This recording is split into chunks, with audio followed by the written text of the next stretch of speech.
Hey everybody, welcome back to the Daily Ghost commentary, I guess. I do a little radio show from time to time, and I will just say the Daily Ghost Radio Hour. Here, I don't know, maybe I'll just start saying commentary. So anyway, let's not even waste time here. Let's just get right into it with this film, Poltergeist 3. Why I'm doing this, just everything. We'll just discuss it as the movie goes along. Well, not discuss. I'll talk to you. But yeah, one thing I did want to explain. If anyone watches this and doesn't really understand why, like right now on the television there, you see the two title card logos over the screen. That is basically because YouTube, it's to try and not break any copyright laws or whatever, if you will. So I think it helps their like scanners not see to see the visuals, so they can then mark it and say, oh, you're copyright infringing and all that. And that's the same reason why the volume for the movie is so low. So then I can just talk over it, and that'll break it up so they also don't pick up on the audio. So that's the reason. So there's actually 3 layers right there over the screen. One is just a color block, basically, with the opacity down,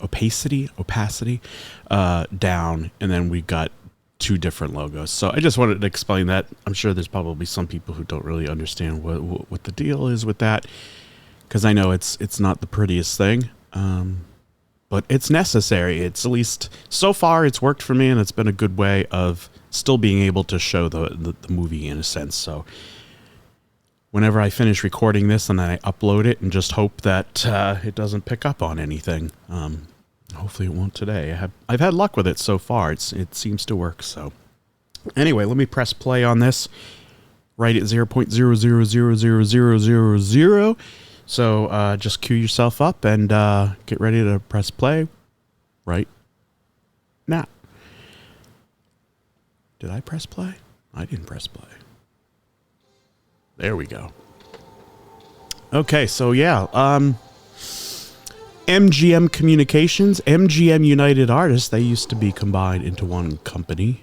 I don't know if they are now. No, I think they're separate, right? And MGM's like owned by Amazon now or something, unfortunately. So anyway, let's see. Why am I doing this movie?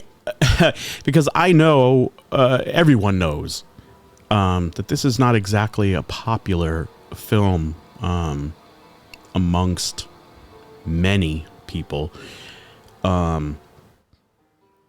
which I guess I can understand in a way, because it is, it's kind of cheesy in a bunch of ways, but I think it just kind of all started from when the movie was originally released in 1988, and it had kind of a bad reputation even before it came out because of, the star, Heather O'Rourke. She passed away before the film was released. And I think there was, I was there when this came out, and it was certainly in the media a lot. And people were talking about the fact that it was still going to be released, and I think that really rubbed people the wrong way, which I can understand. I wouldn't even comment on that, because that's kind of more of a personal taste kind of thing. I'm not really sure, but as far as I know, I think the family ended up being okay with it being released. She didn't die as a result of any of the film itself. She just had her own personal health scare, unfortunately, at the age of 12. So I think that just led to a bad reputation, and then it wasn't, for most people, the great. Certainly, for most, it didn't measure. It certainly doesn't. I will even admit, because I love this film. I always have from day one. Sorry for the sniffling. Yeah, it's certainly not as good as the original, and many people say it's not as good as the second one. I know there's some people who really love the second one, say it's better than the original. I completely disagree with that. But I can at least understand comparing this with part two and how it was probably a letdown. So it was kind of a mix of things when it came out, and that reputation just kind of stuck with it for a long time.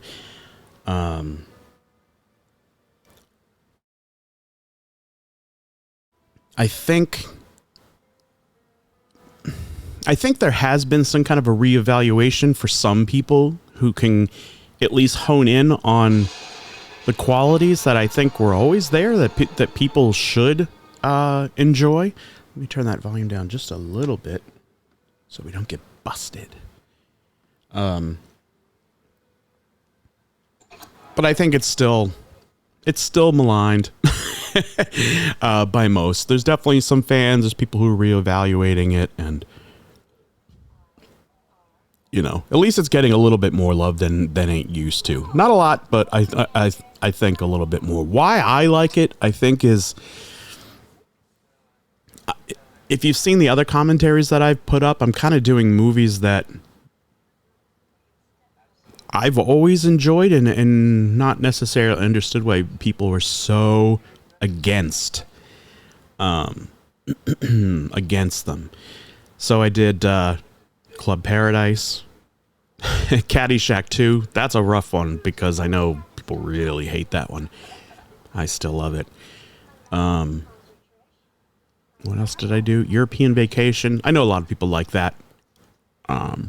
But it doesn't get mentioned that often. There are some people who really hate it, which I don't understand. I honestly, it's probably the Europe aspect that I like. The first Vacation's amazing, but I like the second one just as much, if not a little more.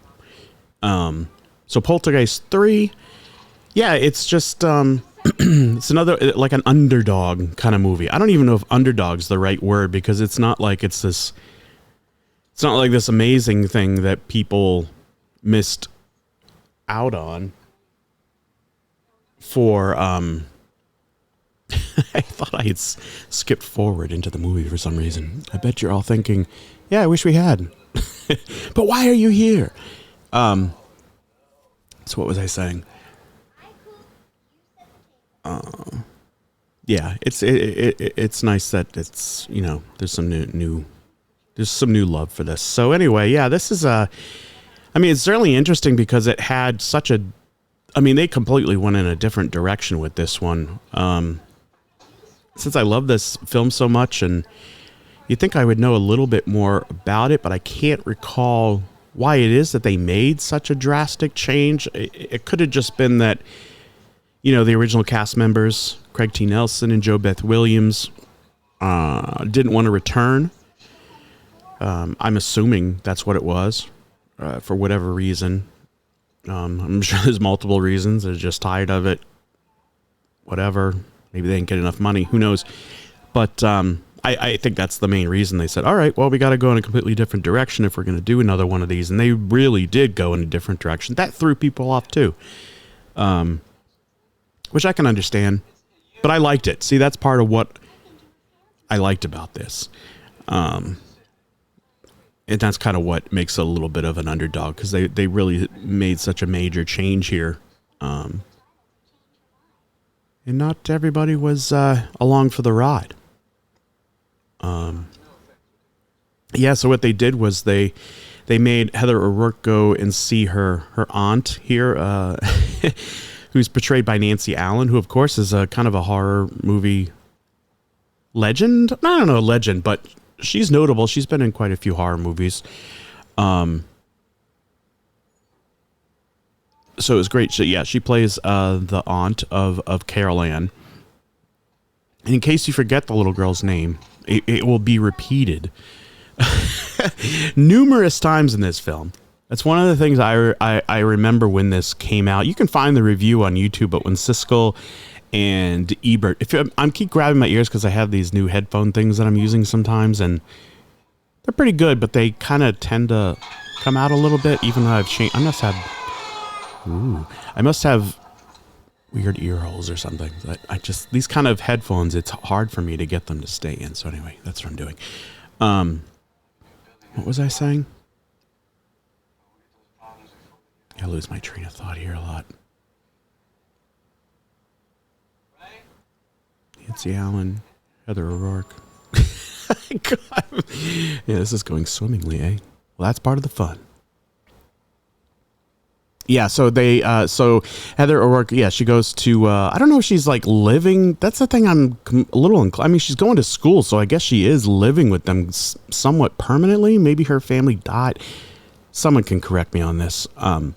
But anyway, so they moved this whole thing to Chicago. Yeah, and she lives with, so basically Tom Skerritt, who I first became familiar with personally. At that age, I was like 12. I was pretty much Heather O'Rourke's age when this came out, I think. Yeah, I was going to turn 13. So yeah, I was 12. Yeah, same age. So Tom Skerritt, I became familiar with via Cheers because I am still a huge fan of the television show Cheers, and he had a role after Kirstie Alley took over. Not took over for Shelley Long, but she didn't even replace Shelley Long. She was a whole new character. Shelley left, Kirstie came in, and then Tom Skerritt played Evan Drake, who was a rich guy who ran a big corporation there based in Boston, and Kirstie's character Rebecca Howe was dating him. So that's where I became familiar with him. So it was kind of interesting for me, especially, to see him. I'm trying to think what season. Yeah, I think he would have been on Cheers at this point because this came out in '88, so I'm pretty sure he would have been in the series. I mean, he was never a regular. He was just a guest star, but he was on, I think he had a whole arc for like one season, maybe even two, maybe even three. So it was interesting. It was really interesting to see him in this film. I love the change of pace here. And then you got Lara Flynn Boyle, which is really interesting now because she seems like an interesting person, sort of. She, of course, dated Jack Nicholson for a long time. Maybe they were married, living together. Who knows? But yeah, this was before Twin Peaks, of course, as well, which she became quite famous in. Maybe that was the thing that really skyrocketed her into people's awareness, I think. Certainly wasn't Poltergeist 2 because people were not going to see this. We're not going to see this movie. We can certainly talk about that. How much this movie made, how it did. Can look into that a little bit later. But yeah, so basically Tom Skerritt is Heather O'Rourke's uncle. And I don't know if he owns this building in the plot or what the deal is, but he's definitely the manager of it. So on the ground floors, they've got shopping malls, or a shopping mall with multiple levels. And then they have this art studio, which she runs. Nancy Allen's character. I'm trying to remember her name. Aunt. I can't remember their names. If I had the volume up, I could tell you, but I can't remember right now. But she runs this little art studio. I guess it's her little project. While Tom Skerritt manages the whole building. So they got a couple floors of shopping. Then they got, above that, likely businesses for a few floors. And then they have residences on the higher floors. So that's where Tom and his wife, his whole family, they live up there. I love you can't hear it now, but in this scene, actually even right here, there's something I mentioned the last commentary, I think it was, that I did, where I was talking, moving violations, how there's kind of a futuristic vibe to it. And I think a lot of that came from just not identifying I mean, there were certain things that made it look kind of futuristic, but they don't identify where it was or anything. But yeah, there was kind of, I'm sure people would completely disagree that there's a futuristic vibe in that. Excuse me, I thought that there was. But I definitely felt that with this film when it came out, and that was part of the appeal for me. Because, you know, the first two, it's just your standard... I mean, it's hard to say the original Poltergeist was a standard kind of flick in any way. But, yeah, it was just a suburban neighborhood. I think it's supposed to take place in Arizona. Yeah, I think so. Could have been California, but I think it's Arizona. So they when they moved everything to Chicago and they put it in this sky, you know, the sky rise, and that's like made like windows everywhere inside, as you're seeing right here, where they have a cracked window, which is showing, oh, something spooky's going on. I really dug that. That was part of them, you know, taking a swing here with the whole new approach to the franchise. It's just kind of this futuristic feel. Yeah, and the ice. And there's ice. The visual elements added to, like... Because futuristic stuff can feel so cold. Slightly dystopian. You know, that's a lot of times the future is shown. Not in Back to the Future 2, which is one of the reasons I love that. They made it so bright and colorful and optimistic and hopeful and all that. But generally, futuristic kind of stuff is cold and kind of dystopian. And that's kind of the look that's going on here, in my view. And that's where, like, glass and ice... Lots of ice you'll see later later in the film. Yeah, it gives it that feel, and that really appealed to me. That's why I was saying earlier, that quick scene where you saw her at the art museum, or art gallery, I should say, that she runs there in the high rise. There's some music playing. Yeah, you'd have to just watch the video because it's really the background. But it has such a... I mean, it has a futuristic art gallery sound to it. It's just all those little elements really worked for me. I guess it didn't work for most people, but it certainly did for me. So D-Class-A. I've seen this movie so many times, and I never get tired of it. Oh, I know what I was going to say earlier. Siskel and Ebert, with her name, Carol Ann. I remember when that review came out, I remember looking forward to it so much. You know, when you're younger, you kind of like... You want something to back you up in how you feel about something, or how you're... You know, or have the same excitement for something that you're looking forward to. So I remember Siskel and Ebert was always on Saturday nights. I think it was at 7:30. I was living in Massachusetts at the time, and I think it was at 7:30. Wish I could remember the channel, because it was syndicated. But syndicated could mean anything. You could still have syndicated shows on the major network channels. But anyway, I watched the review came on, and I was so disappointed, because I was like, oh, someone's got to like this movie, right? I hadn't seen it at that point because it had just come out.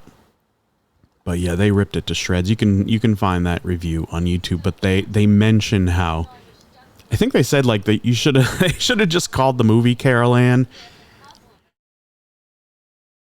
Excuse me. They should have just called it Carol Ann, because they yell her name out so many times in this movie. And I think they counted it, and I think they said it was like 107 times or something, and it just drove them absolutely crazy.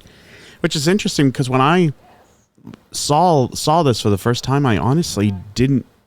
I think I did notice it, but not like in a bad way. but I can see why it was grating on some people.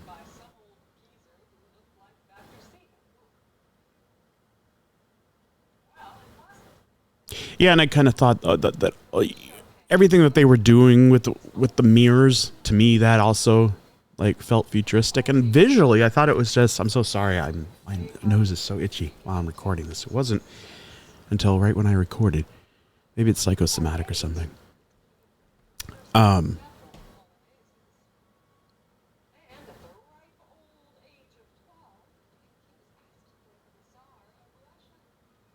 yeah, I'm trying to remember what I was just saying. I'm really bad about that. Short-term memory. Does that mean I'm going nuts? Probably.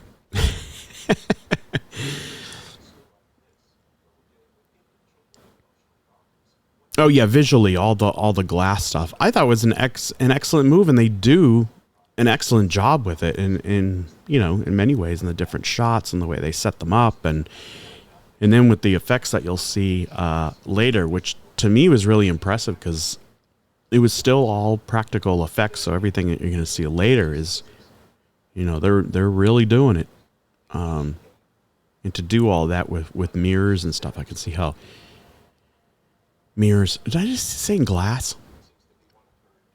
I'm mixing up glass with ice. Mirrors. I should say mirrors. Have I been saying mirrors? You can correct me. But yeah, all the stuff that they do with the mirrors are awesome. I think that's one of its huge positives. And that's was always baffling to me. I'm like, why are people overlooking? Yeah, sure. Arguably, there are some bad things about this film. Some would say the entire film. But I would say, well, at least kind of give it some credit here because, I mean, all the stuff, all the ice and the mirror stuff, you don't really see that in many films, not at least not that I've seen. So I thought it deserves some credit.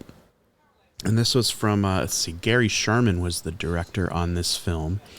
He did, let's see here. He did a few other horror movies, kind of not legendary, but I think within, I'm looking at, what's this called? Letterboxd. Yeah, in the first review, 1.5 stars. Drink every time someone says Carol Ann. Mr. Sneaky Man said that. Yeah, Gary Sherman. So he was the director, and he did. Let's see. Trying to remember. Yeah, Dead and Buried. That's a great one. Vice Squad. That was a big one for him. Wanted Dead or Alive with Rutger Hauer. That is Rutger Hauer, right? Let me just double. Yeah, Rutger Hauer. Okay. Yeah, so he had some good movies under his belt, and I'm very curious if he was the one who pitched all these ideas. With all the effects and stuff, I'd be very curious to see where all that came from, because, yeah, for me it was really unique.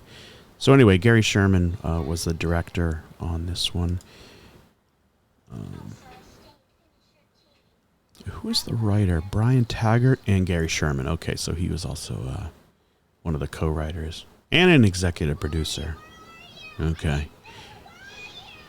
All right, let's go back to the film here.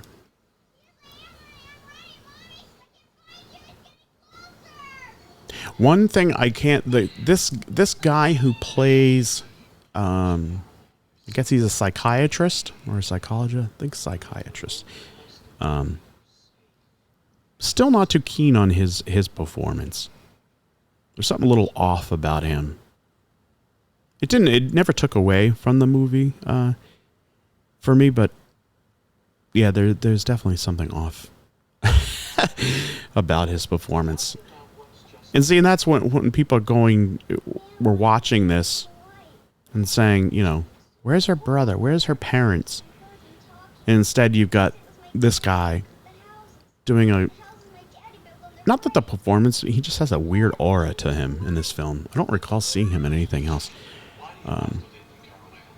He probably has a whole history that I'm not aware of. But I can understand why that threw people off. But For me, I like the change of pace, because what were they going to do? They're just going to go. They're going to be in another suburban house. I mean, that brings you to the whole argument of why they have making, why are they making a third one? Why did they make a second one? Which is fair enough. But if you're going to have one, why not mix it up a bit? Because yeah, they're just gonna. Oh, we're just gonna move to another suburb. Because I guess they basically did that in the second one. They certainly, they brought in the Native American character and all that, which was really cool. And that movie has a great score, for sure. But it was still kind of a suburb. This one just, yeah, it's kind of out of left field. I always like this scene right here with the hand. See, this is practical that you're about to see.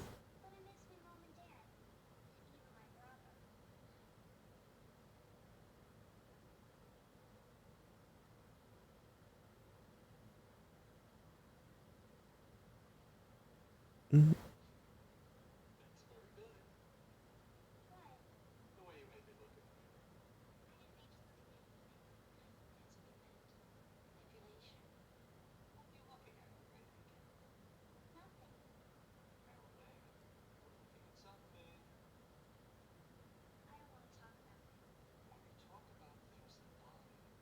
They go away. Boom. Looks in the mirror, sees it, then it's not there. I love that. It's great. That was a really clever way of doing this. That's why I thought the mirror stuff was awesome. Maybe people, maybe others just kind of got tired of it and said, okay, that's kind of a one-trick pony kind of thing. But I don't know, worked for me because they do that kind of stuff a lot in this film. I think another off-putting thing for people was, which plays back into why did they still release this after Heather O'Rourke had died. Because you can see in certain scenes in this film the condition that she had. And I don't want to mention what it is because I don't know. I mean, I know what it is, but I don't know if I had the exact wording and description because I always get a little confused about it. But you can definitely see in certain scenes where she it was like a bowel thing, and it was causing her face to get puffier. So you see that in certain moments in this film, and I think that's what was hard for people to accept, which is understandable because you don't want to see a little kid getting sick like that and then putting out in theaters and hoping to make money off of it. So I get it. But at the same time, I thought she did great in this. You know, in the other movies, she was much younger. Because this came out in 88. Well, actually, yeah, Poltergeist 2 came out in 86. And the original came out in 82. So, but I feel like this one was like where she was really like, okay, I'm an actress. You know, like she was really conscious of it. And put more into the role than she might have just done naturally, you know, as a young kid in the other films.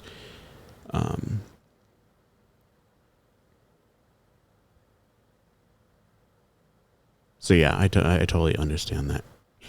I love this too, how the camera pans, you know, so you can see the different rooms in their home.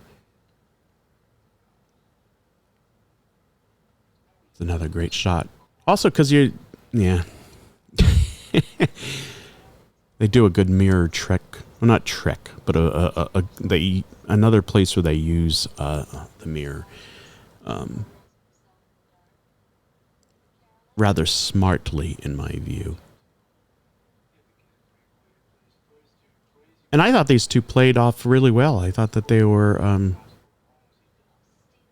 I mean, they're both very good actors, and I thought they worked well together.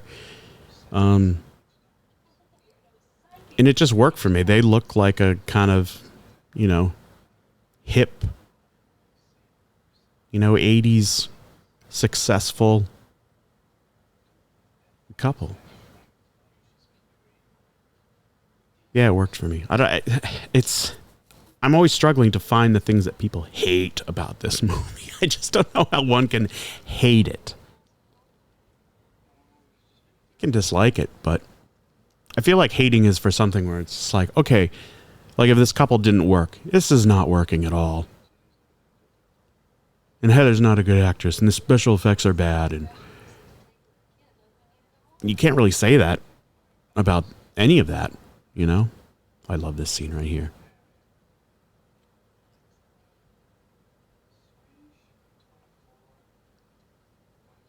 I get a little ahead of the game, but it's coming up.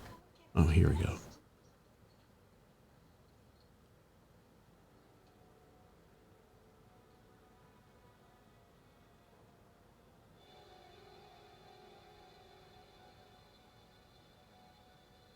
That's great. See, if they did that whole scene live, how did they do that? That's what I want to know. It's probably a really easy thing to do, but at least when I saw this as a kid, that creeped the heck out of me. And I was just like, yeah, how did they do that? Because he was right there and he walked off screen. Great shots. Here's Lara Flynn Boyle again. And she's really good in this.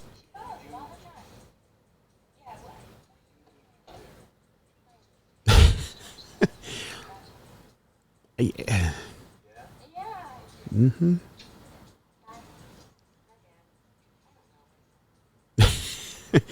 I don't know what he wants. Again, I mean, it's not like an amazing performance, but it's good. She's good in this. Everyone's good in this, except for that psychiatrist.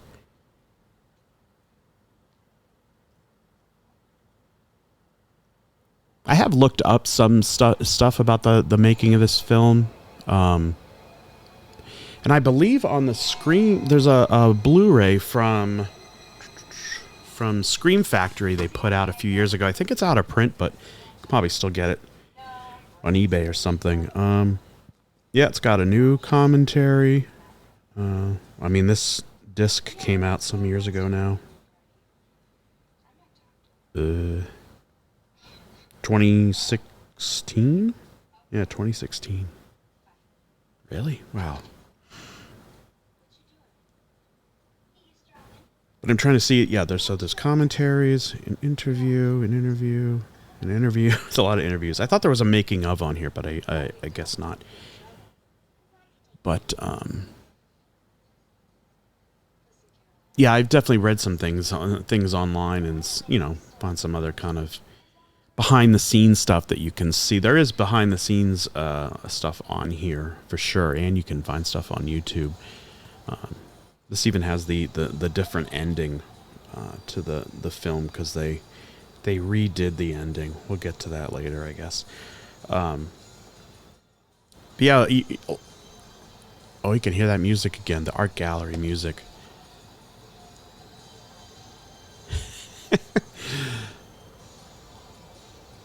It's like this.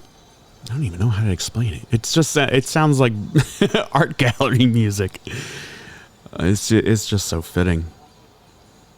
But yeah, a lot of the scenes that don't even look like anything necessarily special, you'd be surprised how difficult they were actually to execute, because when you're working with that many mirrors, and I guess, is this what they say when they say blocking? I don't really understand blocking exactly, but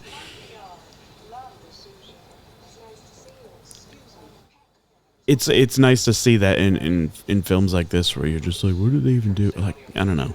There's a lot more going on here visually, technically, than you may realize, which I think is special. And I certainly love how it certainly helps that they're in, they're in a city. This is in Chicago. Oh, here's another trick.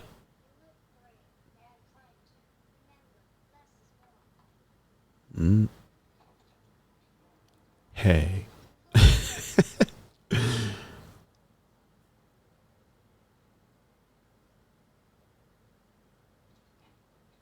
yeah, I don't know. Maybe you need to be a certain age to find this unnerving. I mean, it doesn't help with time, but for new viewers. But for me, when I first saw it, like those kind of scenes are really eerie because they kind of have like this, you know, unexplained Twilight Zone kind of feel to those moments, which I really appreciated. Instead of just going for the, oh, there's a ghost or there's a monster, you know, coming out of the swimming pool or a tree's coming to life. This was more kind of mysterious, which I really appreciated. Now there's that character of the priest who first showed up in Poltergeist 2. It's funny because his character is so synonymous, obviously, with these movies, but he wasn't. Reverend Cain, that was his name, was not. He was not in the first one, and he was another actor, I think, where they try to say like these movies were cursed because, you know, in the first film, that young actress who played what was her name, Dominique Dunn, or is that an actor? But she passed away. The one who she played like the older sister. She didn't have a huge role in that movie, but yeah, she passed away. I think she was murdered, like after the movie came out or after it was done filming. And of course Heather, and then with Poltergeist 2, the guy who played Reverend Cain. I mean, they were older, but of course, people try and kind of say, "Oh no, he died because the movies are cursed," but he passed away. So there's a new actor playing the role of Reverend Cain here. I mean, it's noticeable, but it's also interesting that they found someone very similar to the original, because he's definitely a creepy character. He's very creepy in the second one.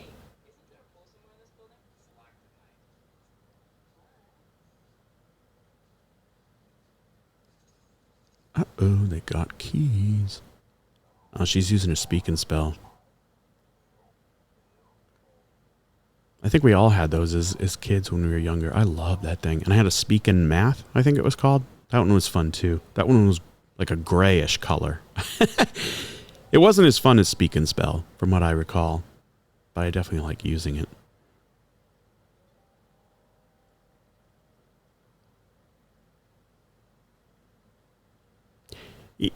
It's kind of nice too, just the fact that they went urban with this. You know, having it take place in a big city like Chicago. I thought that was also refreshing in general. I feel like you don't see a whole lot of movies, horror movies, or at least ghost stories that take place in cities. So I really like that. That's a great shot of her. Like, it's almost like this big, massive TV.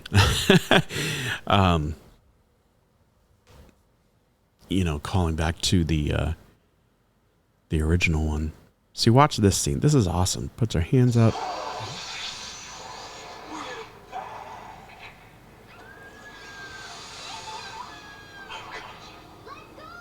I got you.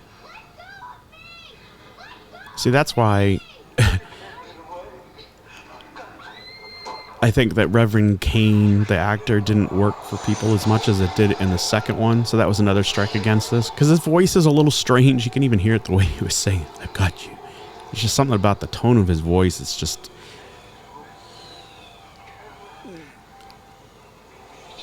yeah, it's just a little strange.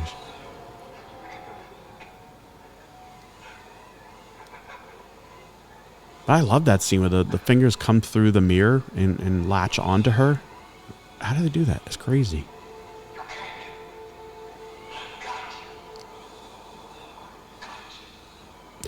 Yeah, see,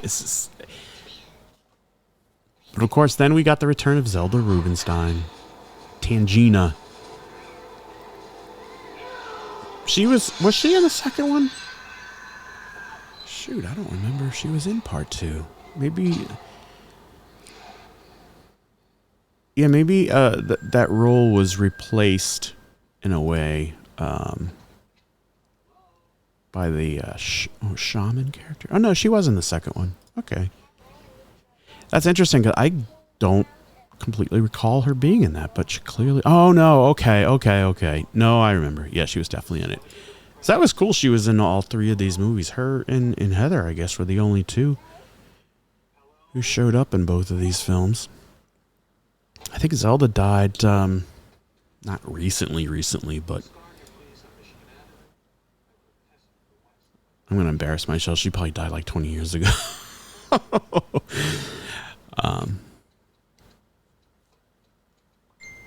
But yeah, it was good to have her in this, to have another connection to the original part of the story. I think that was kind of important. And she does a great job in this.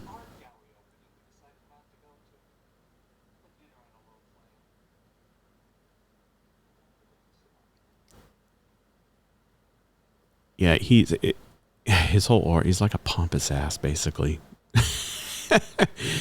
I mean, I guess that's what his character is supposed to be, but it just doesn't, yeah. It's not 100%. Yeah, I just thought the urban setting for this I thought was really good. It added a lot. I mean, the whole movie's centered around it, obviously.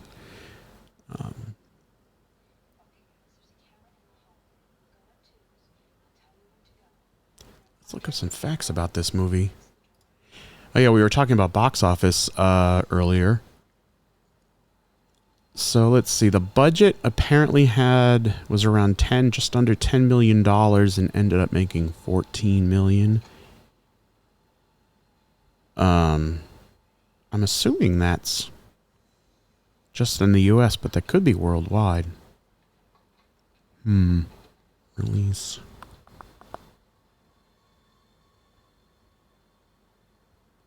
Oh yeah, Scarrett and Allen were discouraged from giving interviews about the film to avoid questions about Heather's death.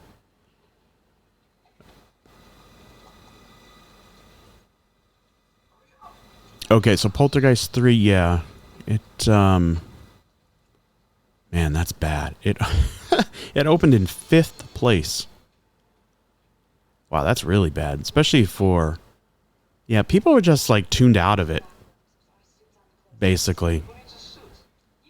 Okay, so the domestic box office was 14 million, sold 3.4 million tickets. Oof. The original sold 25 million tickets. Second one, 11 million. That's a big drop off too. I'm surprised about that. I wonder why that is. Because part 2 is genuinely well received. And then this one went down to 3. I mean, what...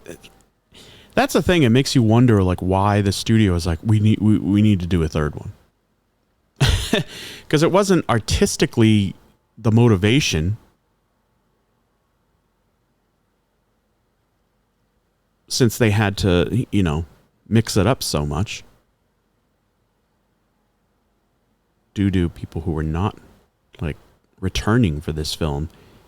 So if they were... I mean, did they expect that they were all of a sudden going to do better than the second one, where it had that tremendous drop-off? Makes you wonder, doesn't it? Karen?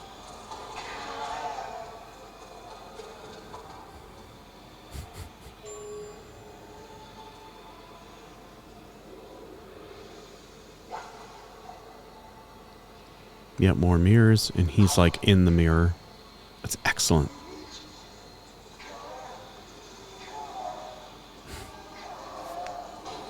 Yeah, so basically the mirrors are kind of like the other dimension, the other side, as Poltergeist 2 is called. They could have called this another side. I wonder why this one didn't have a subtitle. They just went with just the numerical 3 and ended it at that.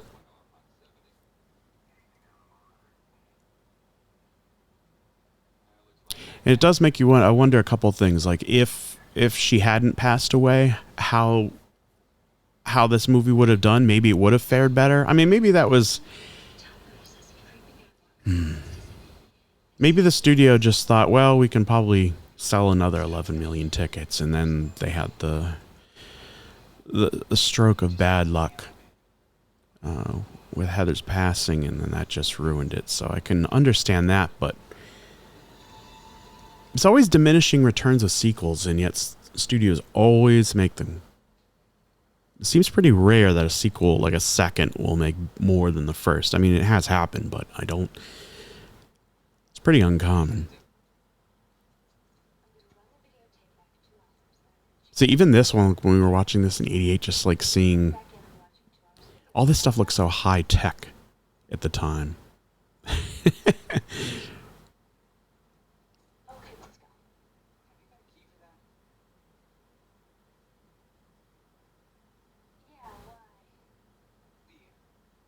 There's something really.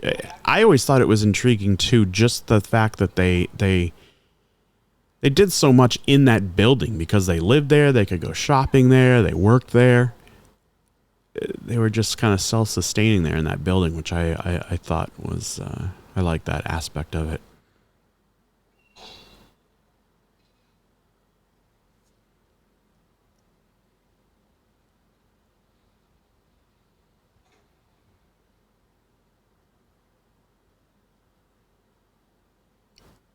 It's so funny, like on Wikipedia, they'll have an accolade section. And they give this one, the only accolades it got was in 1989, Worst Supporting Actress, Zelda Rubinstein. At the Razzie Awards. She was nominated. She didn't win. But then she was nominated for Best Supporting Actress at the Saturn Awards. She didn't win there either, but she was nominated. Yeah, and the Saturn Awards, yeah, they still have those every year. The Academy of Science Fiction, Fantasy, and Horror Films. I never really pay attention to those awards, that particular one, the Saturn Awards, but I feel like I should, because it's science fiction I like, horror I really like, fantasy not so much. But yeah, that's funny. So she got worst and best nominated in the same year. Oh, sorry. This Blu-ray, the Scream Factory Blu-ray that I mentioned, came out at the end of January in 2017. Yeah.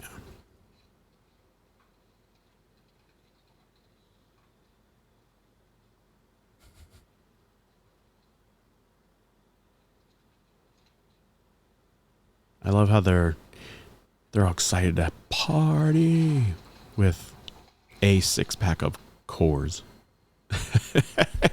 And then a 6-pack, I think, of Coke that he's got there. Coca-Cola.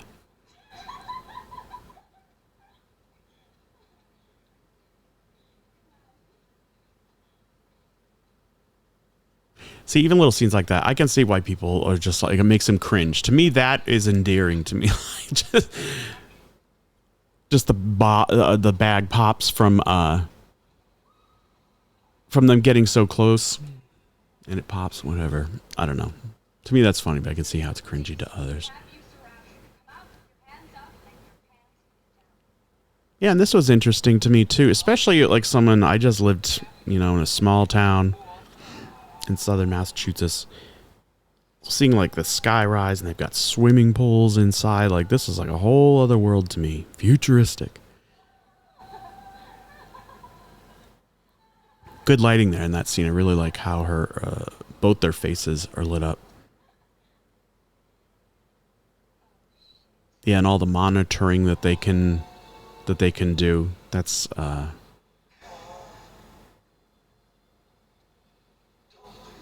very high tech.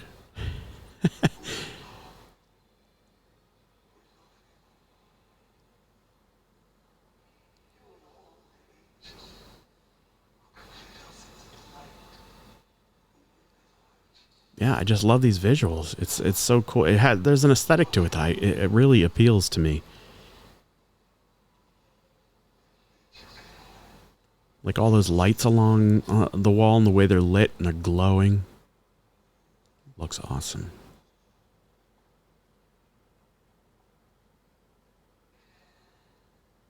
This was one of the big scenes that they kind of used in the trailers to grab attention.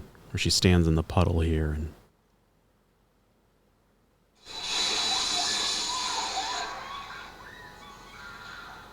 it's really cool when you see some of the making of stuff to see how they did that.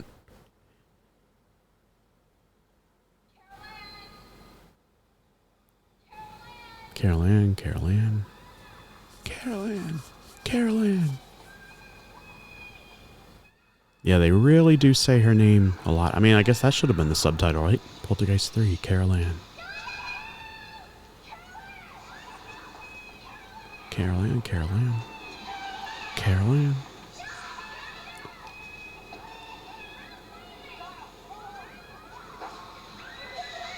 Yeah, this is great stuff. See, look at that shot. And you had those glowing lights in the back. And that pool of water is lit up. The only only thing I would have changed is not made it like a perfect circle. When that pool opens up, it looks too clean for the situation. It should be kind of ragged, I guess you would say.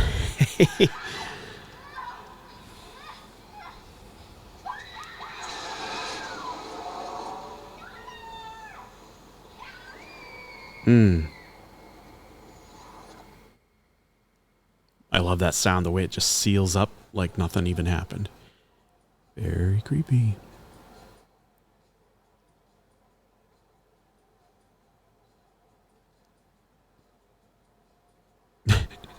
I could say, I defy you to tell me why this film is so bad.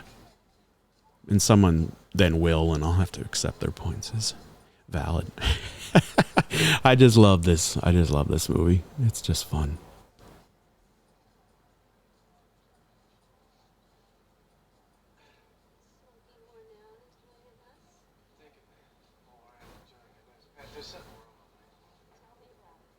I wonder when this came out compared to Die Hard, since that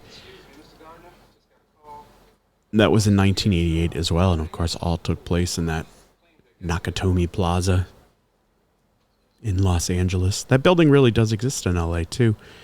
Can't remember the name of it. I mean, it's not called Nakatomi, obviously, but the building is still there. I'd like to go get a picture of it someday, or just to see it. Might be kind of cool. I have been to Chicago a couple of times, and I don't recall if I mean, you obviously see this building in the skyline. You can't miss it. But, like, up close to it, because I went to the other, because this is the Hancock Tower, I think, at John Hancock Tower. There's one in Boston as well, with that same name, but this is obviously a Chicago one. I'm trying to think, is it the Sears Tower, but it has a new name? Is like the one that most people think of when they think of sky rises in Chicago.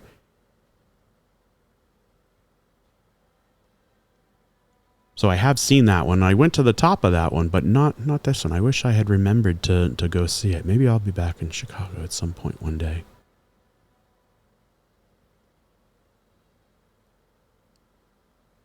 Oh, I love this scene. See, that's the thing. I remember, I think it was in the Siskel and Ebert review, where they were just like, with this scene, they were just... You'll see. And he turns around. Boom. And they'd be like, it's complete madness. It's inexplicable. Why all of a sudden the pool just turns into ice? And then Lara Flynn Boyle's boyfriend just pops up out of it. It doesn't make any sense.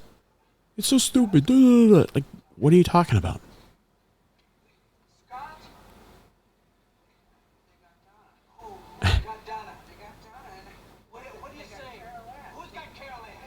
Who, damn it? Who?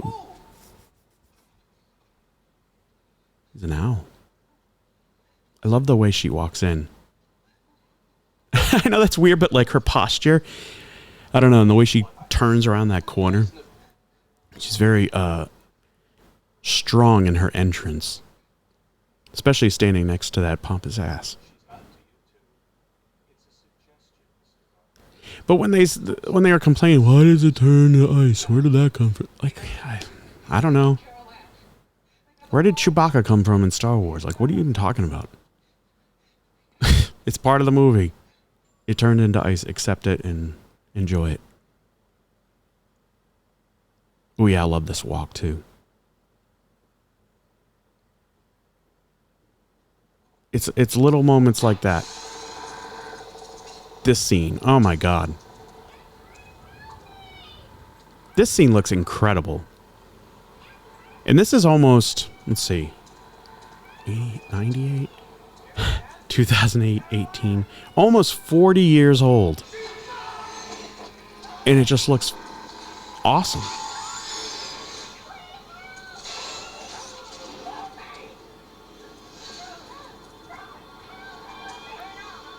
There are some deleted scenes too. I don't think I have seen them, but there are images of some unreleased deleted scenes. Like there's one with the Reverend Cain character, and I'm not exactly sure what was happening, but here's Zelda. She just shows up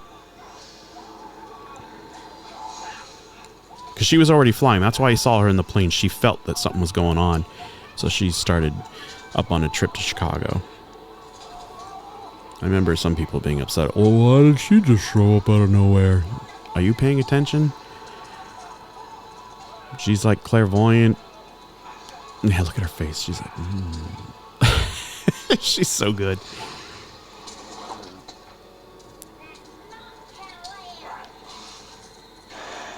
Damn you. Practical. It's awesome. I think they did that one. You can kind of tell that it was... They played it backwards, I believe, is how they did that one. So she actually pushed through the door, and then they just... You damn! Damn you! Sorry I'm a little, I kind of jump from things kind of quickly with my thoughts, but that's what I do.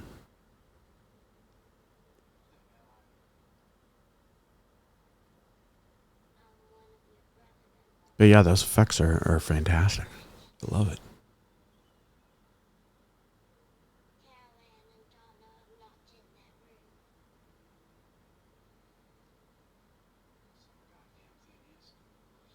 Overall, is the movie scary?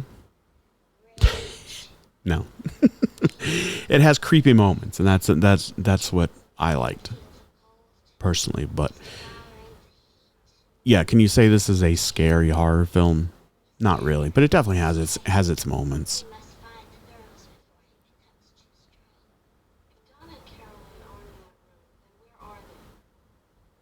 Yeah, I think my whole take is basically just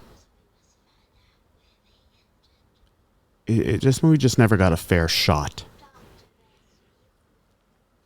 and it's hard for people to get past their preconceived notions about it. And people who can and give it a chance, they don't like it. That's cool. I get it.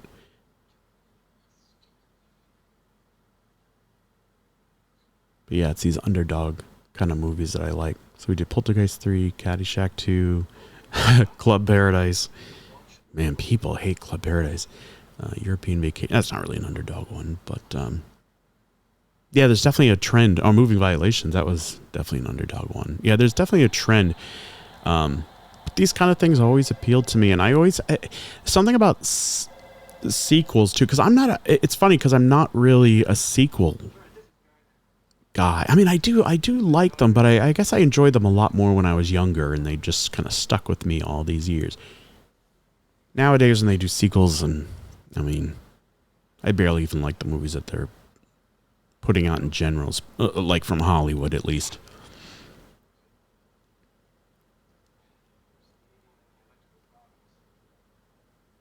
But yeah, I always kind of pulled for films like this.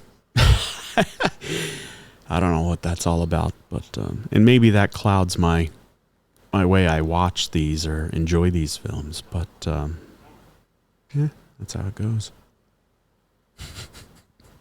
Deep thoughts. That's how it goes. It is what it is.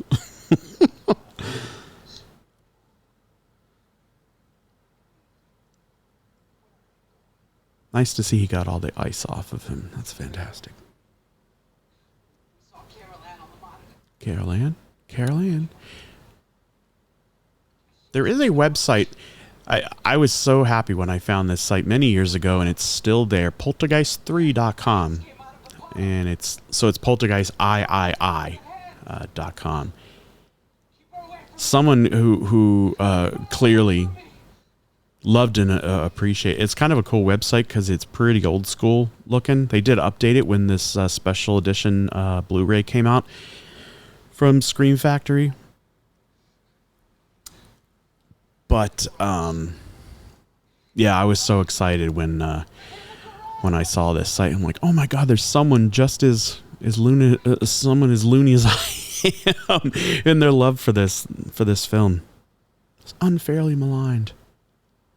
Oh, I remember what I was saying earlier about when Heather died. Like, would this movie have done better? You know, if she was still with us today. It's certainly possible. And likely, yeah, because the backlash, it wasn't a full backlash, but people are just like, they were questioning it. And the other thing that made me wonder, would there have been a Poltergeist 4 if they continue it? And on this website, Poltergeist 3, they talk about whether there was going to be if there was going to be a sequel or anything. I mean, they did have that Poltergeist TV series that came out about 8 years later, Poltergeist: The Legacy. I have never seen that. So I'm not really sure what the deal is. I don't know anything about it. I just know the title. Maybe it's good. Maybe it's bad. I could be a name only. Kind of like the Friday the 13th series, which is completely different. It has nothing to do with Jason or anything. So maybe that's what that show is all about. But yeah, an actual Poltergeist 4, if 3 had done well enough for the studio to say, oh, we need to make a 4th one now. Yeah, I'd be very curious. And where that story, would have led at that point. Would it have stayed in Chicago? Would it have, yeah. The what ifs are just kind of interesting to ponder.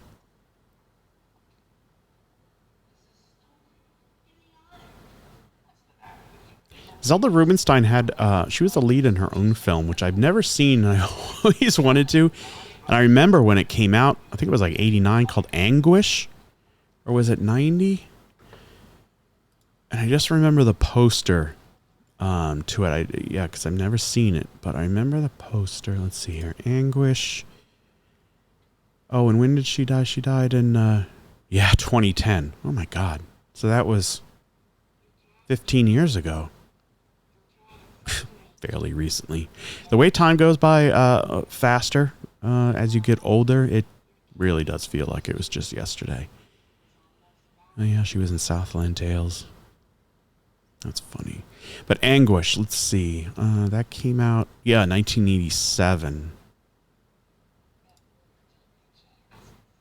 The poster I'm seeing here on Wikipedia is not the one that I remember. It was probably like maybe there's a different version of the poster, but whatever. I've always wanted to see it, but I just remember it was like, what? She's got her own movie now? Always wanted to see it. Still can. I think there's a Blu-ray. Good Lord. A new remake began development in 2021. Looks like that fell apart, but that's crazy. They'd make a remake of Zelda Rubinstein's Anguish. The eyes of the city are mine. Whatever.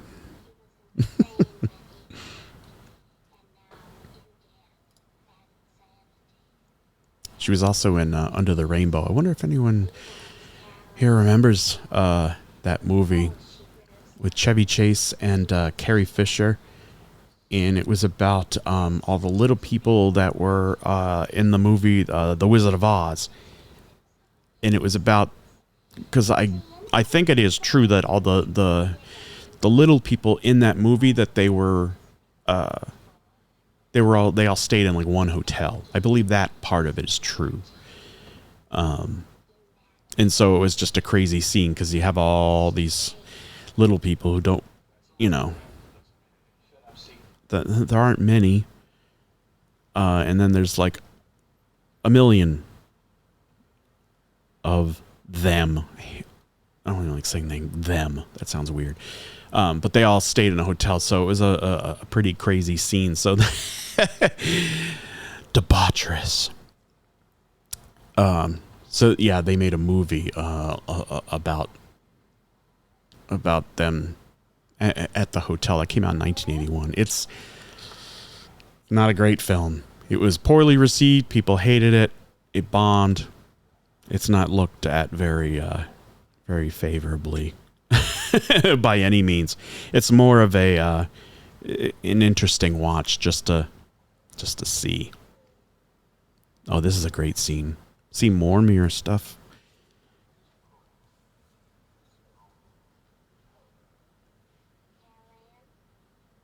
Oh, I love her face in this. She gets really suspicious.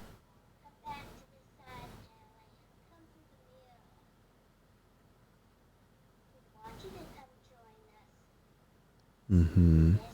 Mm-hmm.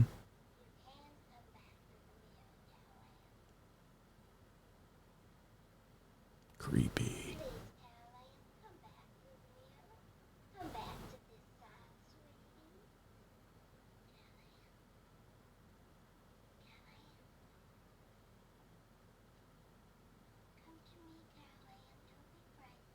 Mm.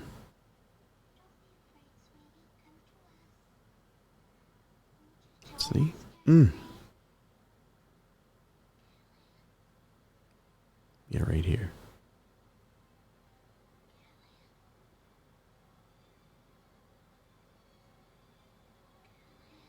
Mm. So creepy. Oh my God. I love it. See, and that looks a little funky, but then this happens.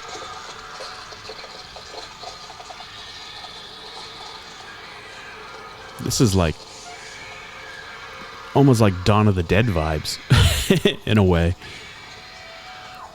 Because Dawn of the Dead was a very, I saw, oh God. My neighbor, when I lived in West Virginia, they had it, they rented it. Yeah, back in those early days, they had a VCR, and they rented that, and I saw some of the film, and good Lord, it was traumatizing to me. In particular, there's a scene where they, the zombies are, killing someone, they're ripping their intestines out and eating and da-da-da-da. Now it looks almost kind of funny in a way, the way movies age. But man, it was traumatizing for me as a kid to see that, because it just seemed like it looked so real. It really looked unbelievably real to me when I was probably, I'm trying to think of when I was probably like 7 or 8, I think. Yeah. I saw some questionable movies at my neighbors back then. It's funny to think about now. I also remember Friday the 13th. One of them, I think it was the second one, or maybe it was the first one.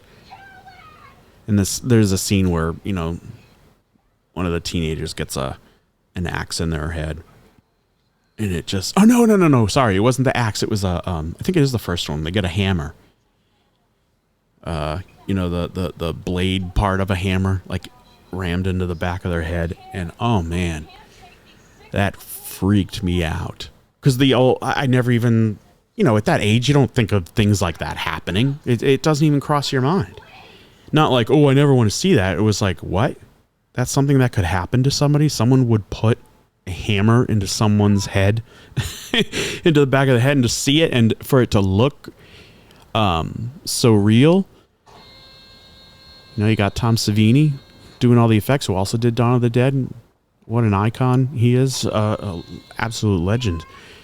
Made it look so real. Man, that fucked me up pretty bad. At the moment. I'm sure I probably had a nightmare that night, and then the next day I was like, completely forgot about it. Possibly. See if we can find some more facts.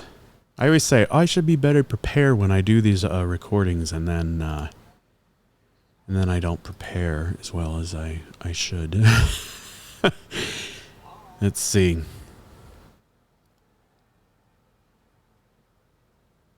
Yeah, so she, Heather O'Rourke, she died in January, I think it was, of 1988.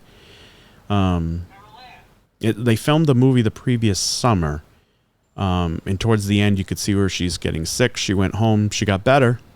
But then apparently the situation, whatever it was, it came back and it took her life. I love the look in her face there. She just looks so innocent. Until that part. See, this is great. Oh, I love it. And they kill him. Bye-bye. And this little scene here, I think, is a little off-putting to people. You'll see in a second here. I think it's here.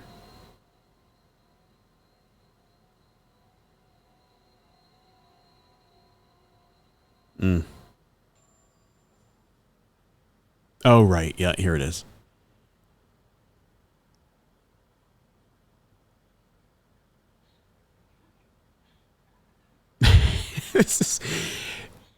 Because they have this little moment here, and you're like, huh?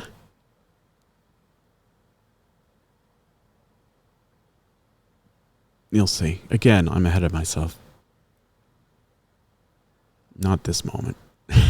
That's not what I was referring to. She's going to rip us. Oh, yeah, here we go. She's going to rip a little bit of his face off. Or, oh, no, vice versa.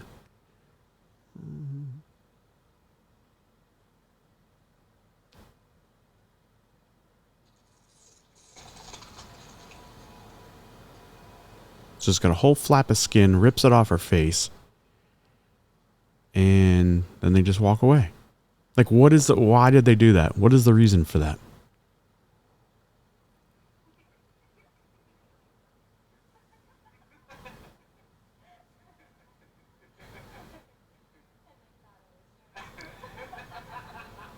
See, look at that. That's awesome.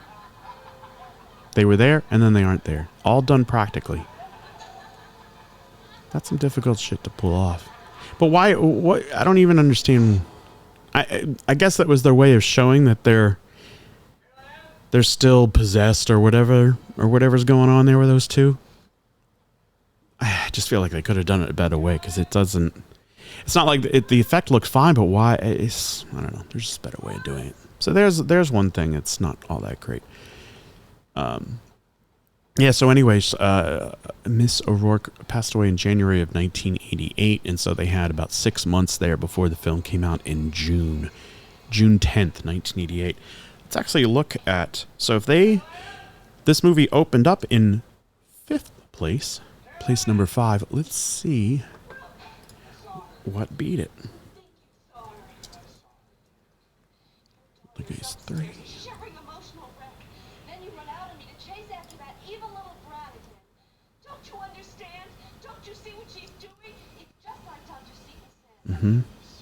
Dr. Seaton, that's his name.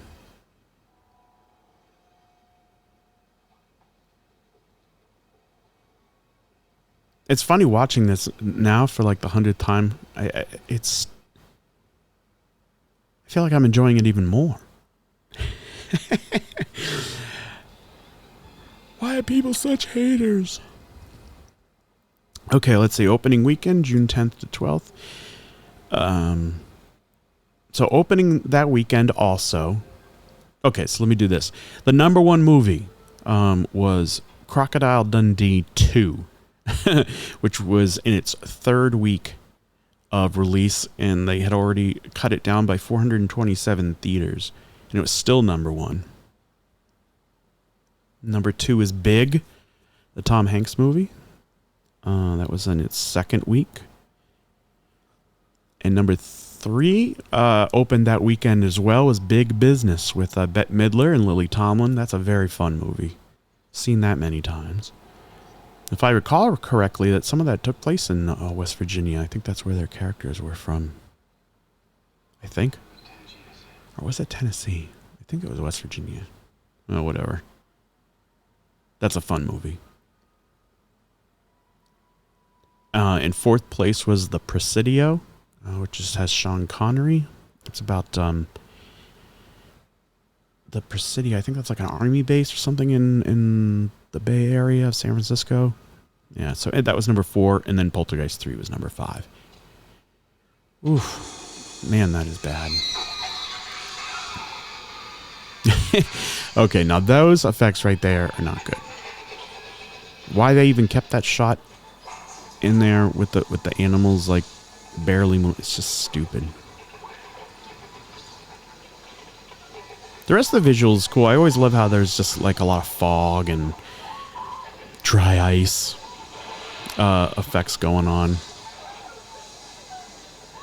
Yeah, so we got smoke and ice and mirrors with a lot of cool lighting effects and strobe lights in some scenes. It all works for me, man.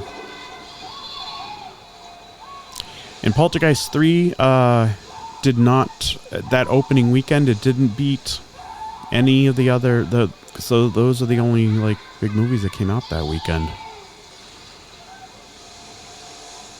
Friday the 13th Part 7 was in 11th place after 5 weeks. Okay, so let's see. Did it drop off, or how much did it drop off should be should be the question. So one weekend later, the theaters only went down by 4, and yet the movie dropped to 11th place, which basically then confirmed that there's no word of mouth, and it was basically a disaster.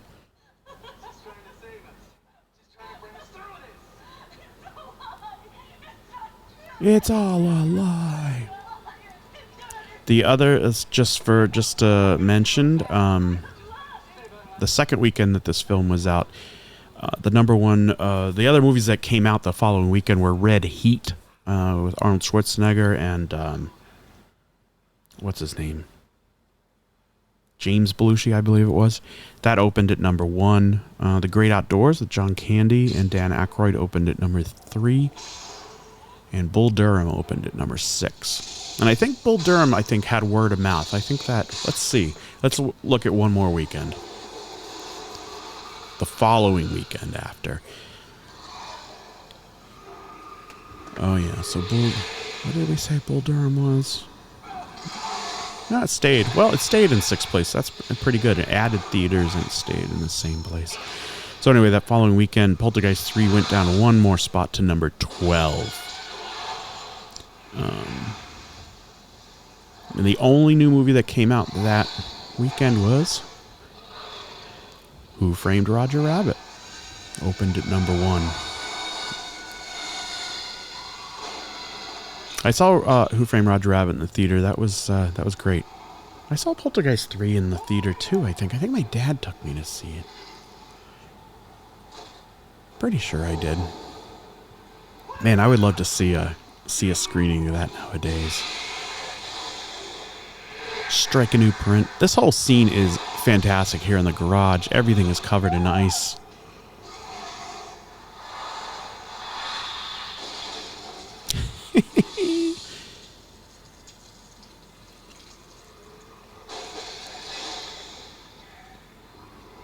It's like The Thing or something, right?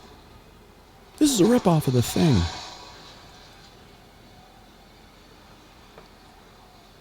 Poor Poltergeist 3 with its bad performance at the box office.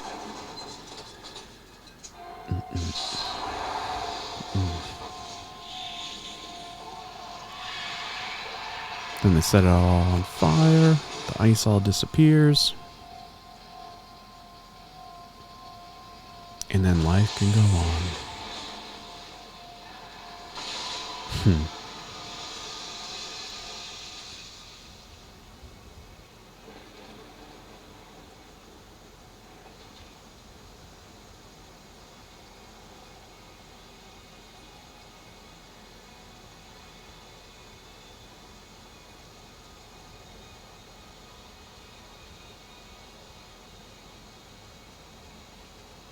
That's funny. They actually don't source this exactly on Wikipedia for this one, but it does say Craig T. Nelson was asked to play Steve Freeling again, but declined, saying 2 was enough. Yeah, so that's why they went in this direction. They couldn't get them back. I mean, who knows? Maybe the what if of what a Poltergeist 3 starring Craig Nelson and Jo Beth Williams. What would that have been? That's something I'd like to look into to see what the original plan or the original idea was. Because apparently they started working on this in November of '86. Which is would have been a few months after Part 2 had been released. So I'm sure they had ideas of where to take it. So I'm curious at what point they found out that Craig Nelson was not interested, and they said that they had to take it somewhere else, direction-wise. I'd be very curious to learn about that.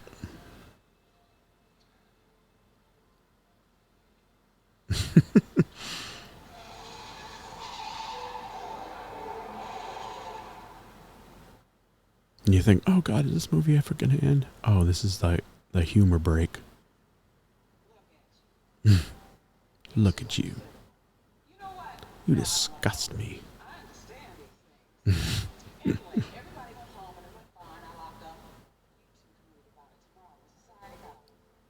It's funny because that's clearly supposed to be like a comic relief moment. Like, okay, we got through all that horror, and now we can just laugh. But the horror wasn't. Yeah. I mean, that's the thing. You go into a horror movie, you want to be scared, and if you're not scared, I think the average person's be like, yeah, it stinks. I've always found a lot to love about this. And again, it's nice to see that there are other people feeling the same these days, reevaluating it a bit.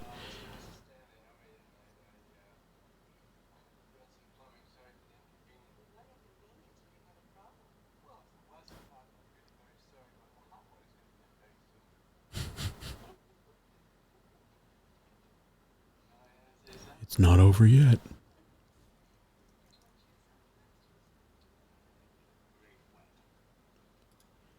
So let's look at some other, we can discuss a few of the other reviews we see on the letterbox. Let's find a good one here.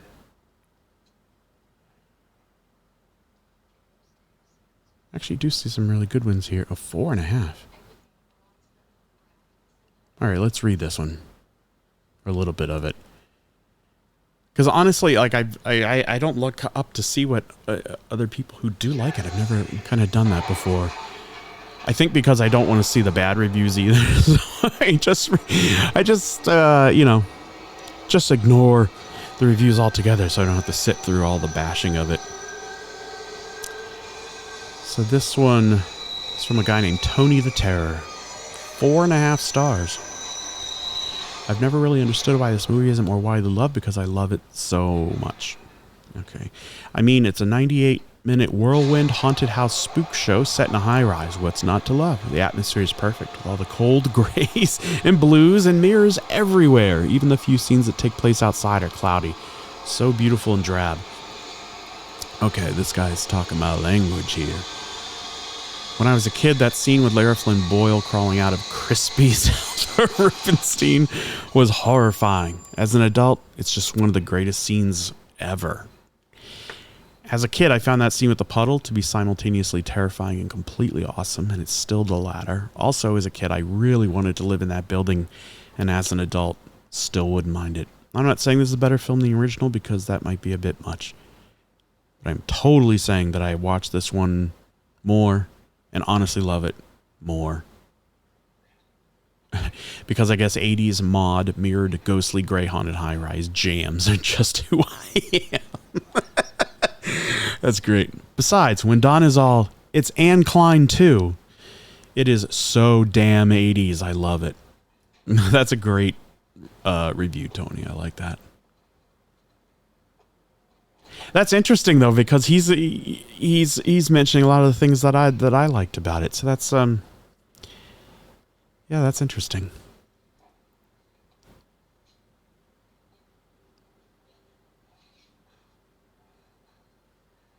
So they have popular reviews. That's what they do. They highlight.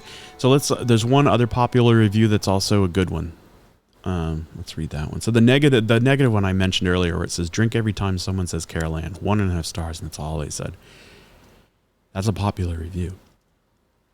But the other good one is 3.5. So that's 1 star less than Tony the Terror gave it. This is my favorite of the Poltergeist sequels. I mean, there's only 2. I just love how weird and trippy it is. This film goes to its own bizarre rhythm and blasts the brain with strange surprises at every turn. This time around, Carol Ann is being tormented by poltergeists in a creepy apartment building, which makes for a great setting. The whole trapped in an apartment while reality distorts into a hellish psychedelic nightmare theme is pulled off perfectly here. Sure, it's pretty quirky and cheesy at times, but it still pulls off some solid creepy vibes. The dreamy atmosphere and surreal visuals reminded me of the best moments from the more wacky Elm Street sequels. That's an interesting comparison. I love that stuff. The cold grays and whites give this movie the claustrophobic feel of winter while tripping on acid. An unpopular opinion, I'm sure, but this film is a uniquely made triumph of the senses. Carol Ann. I like that. I like how that's written. Well, not how it's written, but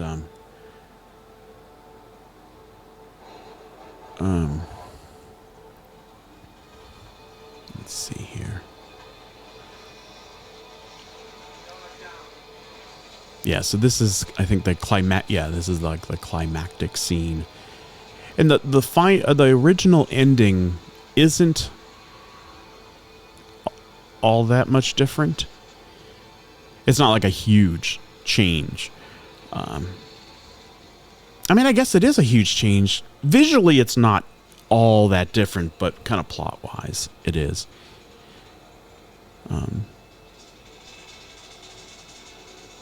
So you should look into that. I'm not going to give it away. I want you to do your research and get back to me in the comments. And tell me what you think of the original ending.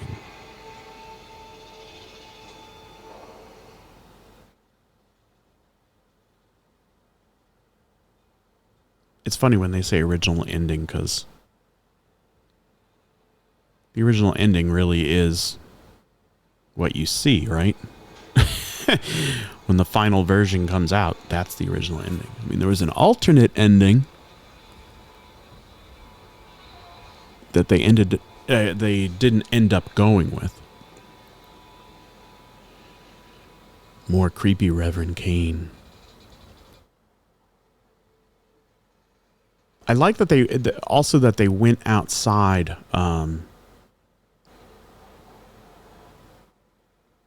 With this window washing contraption that they got there. I like that they did that, just because those things are kind of scary all on their own without even doing anything. Especially when you see those news stories where people who are, dangling from them, or, one end of it shakes loose or whatever. How people do those jobs, window washing, those kind of high rise, is amazing and baffling to me.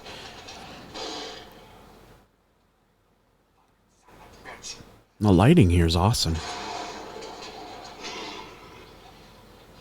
The way that their faces especially lit up at night there.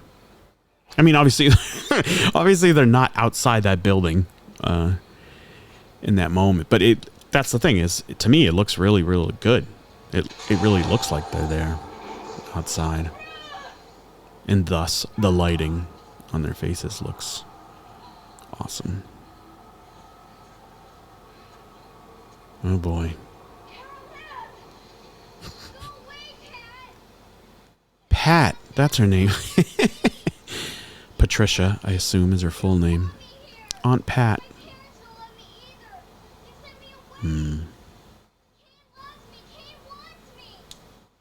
Okay, so that was the plot, that her parents sent her... Ooh.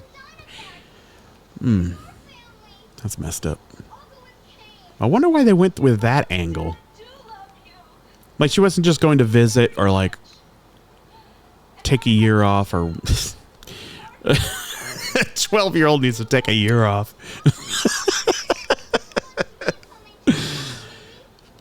But yeah, but the fact that they...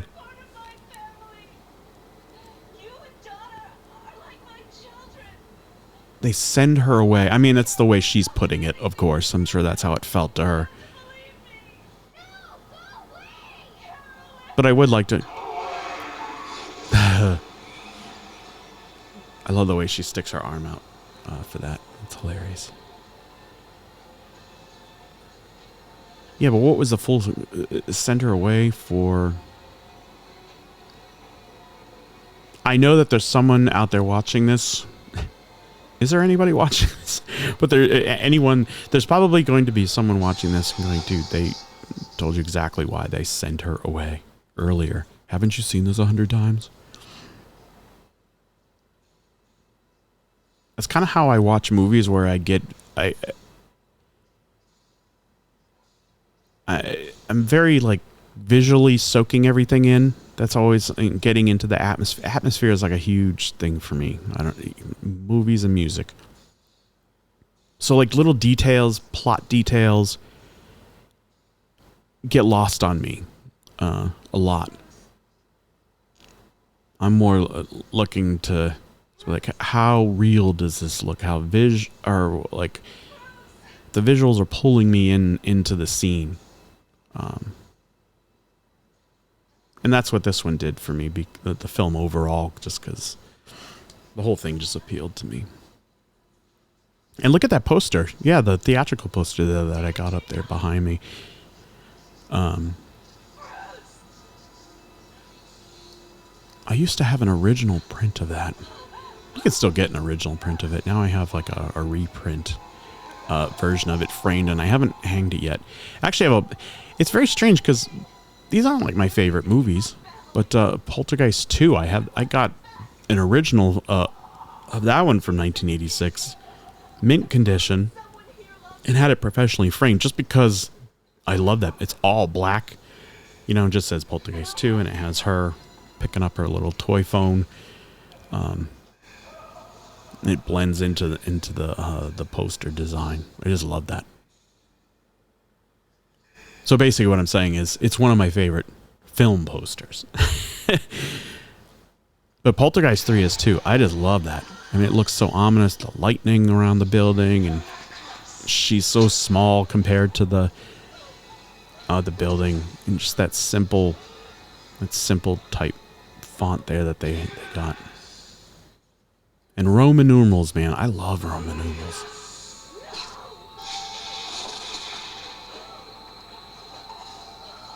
I love them because they look so... They're bold and striking.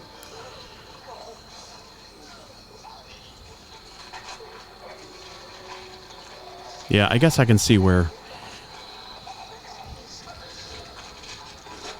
that this effect here is... I can see how people could point at it and go, that's not so good. Point and laugh at it. But, oh, there's Reverend Kane again. Yeah, this whole scene is... Look at all the stuff that's going on here. Multiple characters. All those mirrors. You got a light, those flashing lights. You got smoke, dry ice, whatever's going on there.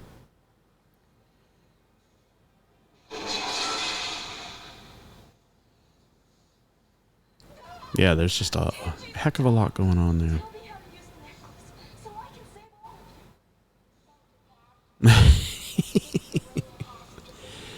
It's the way it has to be. Carol Ann. Wait, let's look that up. How many times do they say Carol Ann? How many times is Carol Ann said in Poltergeist? 3. 121. Thanks, IMDb. Much is said about the ridiculous number of times that the name Carol Ann is spoken in the movie.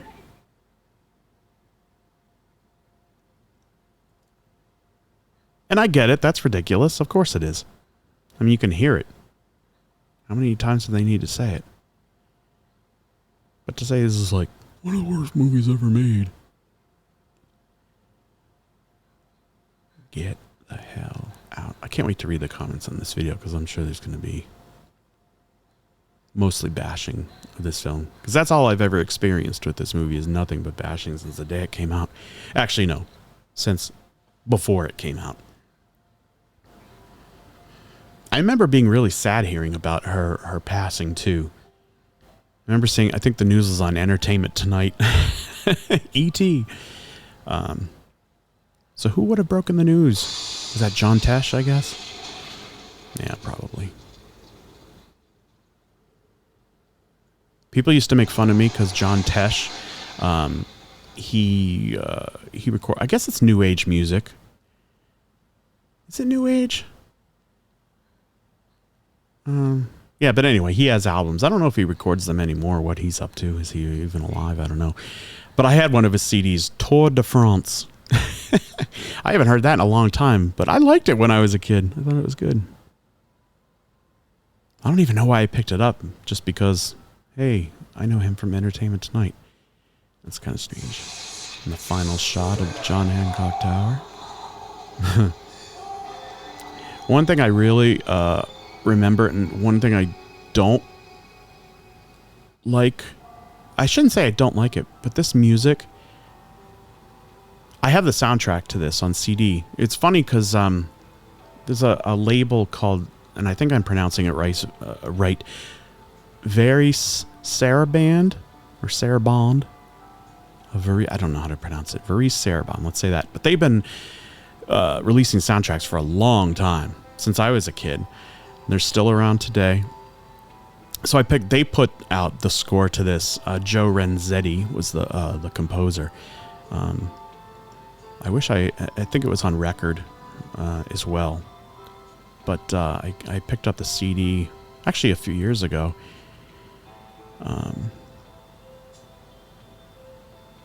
But yeah, in this, I think it's a good score. I mean, it's nothing amazing, but it's good.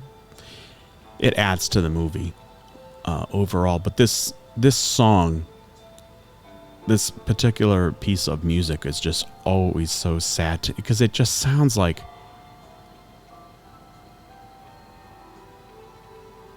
and the horns come in. Oh, it's just so sad. Like I'm getting goosebumps right now because it makes me think of Heather's passing. Just how wrong it was, you know. I mean, it was nobody's fault. Nobody did it to anybody. It was just so sad and unfortunate that someone died that young. And especially because she seemed like she had she could have had a big, her acting career probably could have continued in a big way if she had wanted to, and that was taken away from her. So, and this music, yeah, this song will be stuck in my head for the rest of the day. That was part of the reason I almost didn't want to do this, because I'm like, I don't want to listen to that music again. It makes me so sad. But yeah, so anyway, that was Poltergeist 3 from 1988, directed by Gary Sherman, and starring Tom Skerritt, Heather O'Rourke, Nancy Allen, Lara Flynn Boyle, Zelda Rubinstein, Richard Fire. He played Dr. Seaton, the pompous ass jerk. Yeah, and as it mentioned there, Nathan Davis as Reverend Henry Kane. So he played him visually. And then an actor, Corey Burton, did the voice. He was not credited. And Julian Beck is also credited for his previous portrayal of Kane. That's kind of a classy move, I thought, actually, because, yeah, Julian Beck passed away after Part 2 came out. Obviously, they would have used him again. So, and then they just find someone to look like him, They found someone to sound like him. And, yeah, to give him credit, I thought was, yeah, a very, very classy move to do that. Yeah, and from everything I've read and seen, you know, it was a good it was a very tough production. And I'll turn that off. Oh, and that turned the poster off too. Whoops.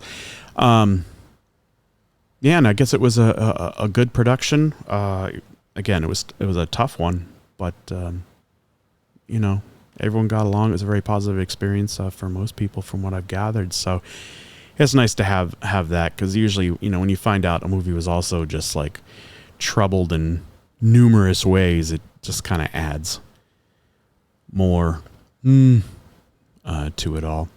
But anyway, hope you like this. I always, when I do these things, I say, what am I even going to talk about? And then I go on tangents that aren't even about Poltergeist 3 and da-da-da-da-da. So I'm always able to, so far I've been able to fill space, even if it isn't all about the movie that we're talking about exactly. But yeah, thank you for watching. I hope you enjoyed revisiting this film. And hope if you've never seen it fully, give it a fair chance. Try and look at it with different pair of glasses. I think you might find it more enjoyable than you remembered. So, anyway, yeah, thanks again, and leave any and all comments below. And I guess, what do they say? Like and subscribe to this, and we'll see what I'm going to come up with. Next, I'll find another underdog movie. And, yeah. All right. We'll see you next time. Peace.